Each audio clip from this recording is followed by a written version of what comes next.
Urea కొరత తీర్చేందుకు ఏర్పాటు చేసిన ఆర్ఎఫ్సిఎల్ ప్రజల ప్రాణాలతో చెలగాటమాడుతోంది. పరిశ్రమ నుంచి వచ్చే అమోనియా వ్యర్థాలను మురుగు కాలువల్లోకి వదిలి విషం నింపుతోంది. గతంలోనూ అమోనియా గ్యాస్ లీక్ అయ్యి జనం ఉక్కిరిబిక్కిరయ్యారు. నిబంధనలు వేఖాతరు చేస్తున్న ఆర్ఎఫ్సిఎల్ పై టీ న్యూస్ అందిస్తున్న ప్రత్యేక కథనం.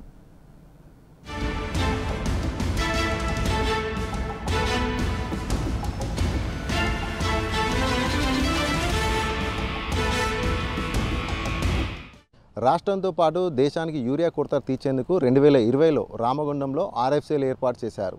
అనుకున్నట్టుగానే యూరియా ఉత్పత్తి కొనసాగుతుంది, కానీ ఆర్ఎఫ్సిఎల్ సంస్థకు యూరియా ఉత్పత్తి పట్ల ఉన్నటువంటి శ్రద్ధ ప్రజల ప్రాణాల పట్ల లేదని చెప్పాలి. 2 రోజుల క్రితం ఆర్ఎఫ్సిఎల్ ప్లాంట్ నుండి అమోనియా నీటిని మురుగు కాలువలోకి పంపించి ప్రజల ప్రాణాలతో చెలగాటమాడుతోంది ఆర్ఎఫ్సిఎల్ సంస్థ. ఆర్ఎఫ్సిఎల్ సంస్థకు ఇది కొత్త ఏమి కాదు. గతంలో కూడా అమోనియా గ్యాస్ కూడా లీకేజ్ అయ్యి నెల రోజుల పాటు కూడా ప్లాంట్ మూసేసి పెట్టిన పరిస్థితులు కూడా గతంలో ఉన్నాయి. ఆర్ఎఫ్సిఎల్ ప్రజాభిప్రాయ సేకరణలో చెప్పింది ఏంటి, చేస్తుంది ఏంటి? ప్రజల ప్రాణాలను గాలికి వదిలేస్తున్నటువంటి ఆర్ఎఫ్సిఎల్ సంస్థ ఇంతకీ నిబంధనలు పాటిస్తుందా లేదా? ఇంతకీ ప్లాంట్లో ఏం జరుగుతుంది? ప్లాంట్లో ఉత్పత్తి ప్రారంభమైన అప్పటికి కూడా ఇప్పటికీ జెడ్ఎల్డీ ప్లాంట్ ఎందుకు ఏర్పాటు చేయలేదు? అసలు ప్లాంట్లో ఏం జరుగుతుంది? ఇంతకీ నిబంధనలు పాటిస్తున్నారా లేదా? దీనికి సంబంధించినటువంటి వివరాలు ఈ స్టోరీలో చూద్దాం.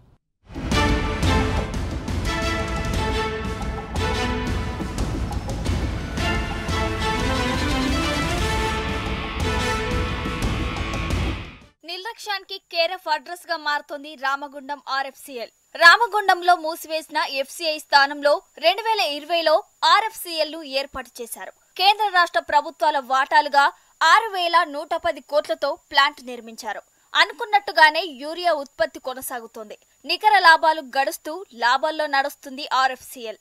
2023-24 సంవత్సరానికి గాను 4,941 కోట్ల టర్నోవర్తో 328 కోట్ల నికర లాభాలు గడించింది. కానీ ప్రజా ఆరోగ్యాన్ని మాత్రం గాలికి వదిలేసింది. ఈ నెల 6వ తేదీన అర్ధరాత్రి ప్లాంట్ నుండి అమోనియా నీటిని మురుగు కాలువలోకి పంపింది.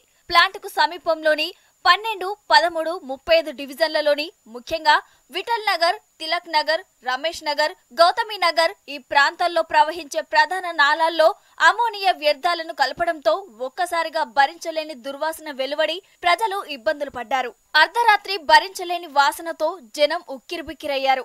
భయంతో ఇండ్ల నుంచి బయటకు పరుగులు తీశారు.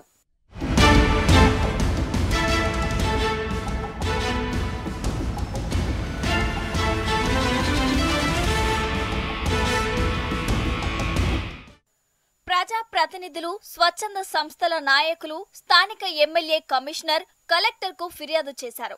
కానీ ఎవరూ ఆర్ఎఫ్సిఎల్ పై పెద్దగా చర్యలు తీసుకున్నట్లు కనబడడం లేదు. నిజానికి ఆర్ఎఫ్సిఎల్ లో ఇలాంటి ఘటనలు ఇది మొదటిసారేమీ కాదు. గతంలో 2021లో కూడా అర్ధరాత్రి అమోనియా గ్యాస్ లీకేజీ కావడంతో ప్రజలు ఉక్కిరిబిక్కిరి అయ్యారు. ఇండ్ల నుండి బయటకు పరుగులు తీశారు. ముక్కు, కళ్ళు మండటం, తీవ్రంగా ఛాతీనొప్పి వంటి ఇబ్బందులు పడ్డారు ప్రజలు. అమోనియా లీకేజీ ప్లాంట్ లో ఉన్న మిషనరీ మెయింటెనెన్స్ సరైన సమయంలో చేయకపోవడంతోనే గ్యాస్ లీకేజీ జరిగినట్లు అప్పుడు తేల్చారు. గ్యాస్ లీకేజీ అయ్యే పరిస్థితి వచ్చిందంటే దాదాపు మొత్తం ప్లాంట్ నిరుపయోగమనే అర్థం. కొత్త ప్లాంట్ కావడం, గ్యాస్ లీకేజీ తీవ్రత తక్కువ స్థాయిలో జరిగింది కాబట్టి పెను ప్రమాదం తప్పింది. లేకుంటే రామగుండం మరో భూపాల్ ఘటన అయ్యేదని స్థానికులు మండిపడుతున్నారు.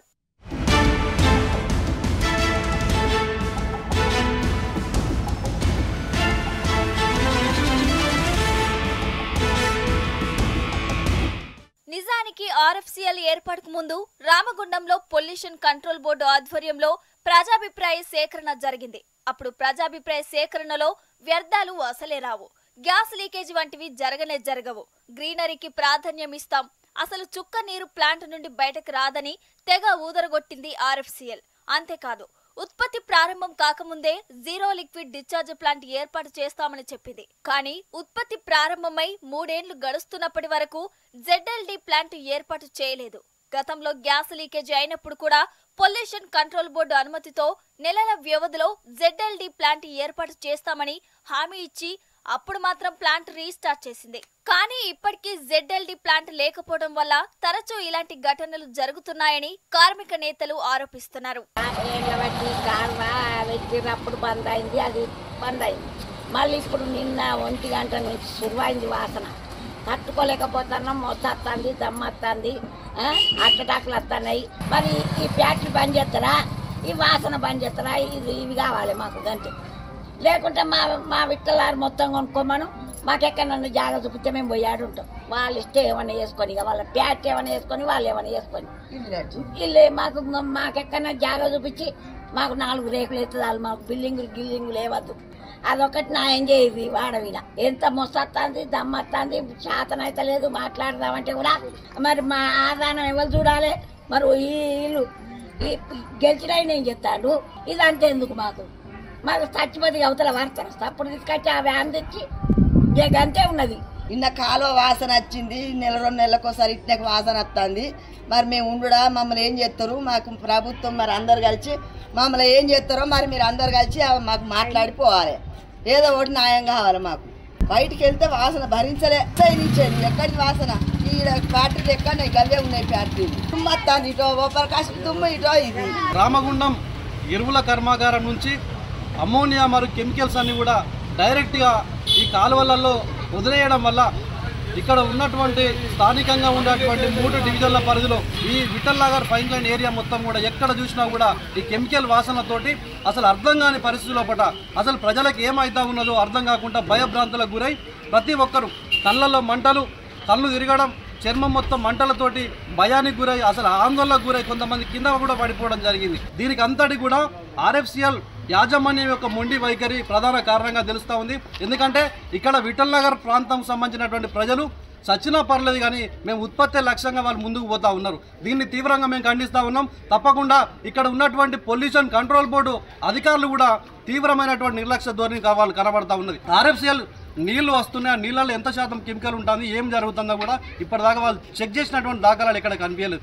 ఇక పొల్యూషన్ కంట్రోల్ బోర్డు అధికారి స్థానికంగా ఇక్కడే రామగుండంలోనే నిత్యం అందుబాటులో ఉంటాడు. కానీ RFCL పట్ల ఎలాంటి పర్యవేక్షణకు ఆదేశాలు వంటివి ఇప్పటి వరకు ఎవరు చూడలేదని అంటున్నారు.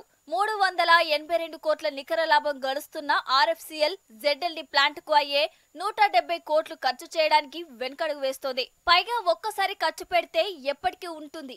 అయినా వెనుకడుగు వేస్తూ నిర్లక్ష్యం చేస్తుంది అంటే RFCL కు 170 కోట్ల కన్నా స్థానికుల ప్రాణాలు ఎక్కువ కావనే భావనలో ఉన్నట్లు అర్థమవుతుంది. పెద్దపల్లి జిల్లా గోదావరికంలోని RFCL Ramagundam fertilizers corporation limited అతిపెద్ద పరిశ్రమ అయినప్పటికీ పూర్తిగా కెమికల్తో కూడినటువంటి నీరు, రసాయనాలతో కూడినటువంటి నీరు స్టోర్మ్ వాటర్కి సంబంధించి మున్సిపల్ మురుగు కాలువలోకి విడుదల చేస్తే ప్రజలు నివసిస్తున్నటువంటి ప్రధాన కూడళ్ళు 7LEP అయితేనేమి, ఫైన్ క్లైన్ అయితేనేమి, 2O మోర్ అయితేనేమి, కళ్యాణ్ నగర్, అడ్డగుంటపల్లి, ఈ RFCLకి సంబంధించినటువంటి అవుట్లెట్కి సంబంధించినటువంటి ప్రధాన కాలువల ద్వారా మరి ఈ స్టోమ్ వాటర్ విడుదల చేయడం వల్ల ప్రజలు నానా రకాలుగా ఇబ్బందులకు గురై ప్రజలు అనారోగ్య బారిన పడ్డా ఉన్నారు. ఒకవైపు ప్రజలు పూర్తిగా జంకుతున్న తరుణంలో RFCL పరిశ్రమ ZLD ఏర్పాటు చేయాలని గతం నుండి పోరాడుతున్నా కానీ RFCL యాజమాన్యం పూర్తిగా నిరంకుశ ధోరణి వహిస్తూ ఉన్నది. ZLD అంటే జీరో లిక్విడ్ డిశ్చార్జ్ ప్లాంట్. అంటే RFCLలో సంబంధించినటువంటి ఈ రసాయనాల నీరు పూర్తిగా శుద్ధి చేసిన తర్వాతనే గోదావరిలో కానీ అదేవిధంగా ఇక్కడ ఉన్నటువంటి మున్సిపల్ ప్రధాన కాలువల్లో కానీ వదలవలసినటువంటి బాధ్యత ఉన్నప్పటికీ పొల్యూషన్ కంట్రోల్ బోర్డు సంబంధించినటువంటి నిబంధనలను పూర్తిగా పాటించకుండా వ్యతిరేకంగా పాటిస్తూ ప్రజలకు అనారోగ్యానికి గురి చేస్తూ ఉన్నారు.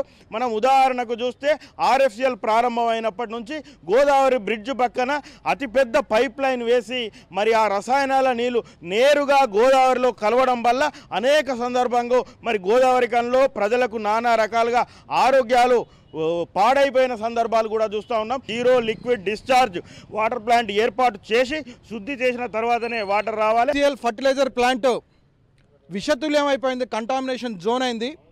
వాళ్ళు ఎన్విరాన్మెంట్ ఇంపాక్ట్ అసెస్మెంట్లో వాళ్ళు ఇచ్చినటువంటి టర్మ్స్ అండ్ నార్మ్స్ ఏంటి, ఇప్పుడు వాళ్ళు వైలేట్ చేసేది ఏంటిది, ఈ యాంబియంట్ ఎయిర్ క్వాలిటీ స్టాండర్డ్స్లో ఉన్నటువంటి ఒక సల్ఫర్ కానీ ఉన్నటువంటి ఒక SOx కానీ ఇప్పుడు ఏ స్థాయిలో ఉన్నాయి. కంటామినేషన్ జోన్ అయిపోయింది, వాటర్ పొల్యూషన్ అయిపోయింది, సాయిల్ కంటామినేషన్ అయింది, ఎయిర్ కంటామినేషన్ అయింది. ఇలా దరిద్రంగా చేసి పారేసింది. కనీసం ప్రివెన్షన్ చేయాల్సినటువంటి బాధ్యతను కూడా ఆర్ఎఫ్సిఎల్ మేనేజ్మెంట్ తీసుకుంటలేదు. ఇప్పటికైనా ఆర్ఎఫ్సిఎల్ పద్ధతి మార్చుకొని అన్ని నిబంధనలకు పాటించాలని స్థానికులు డిమాండ్ చేస్తున్నారు.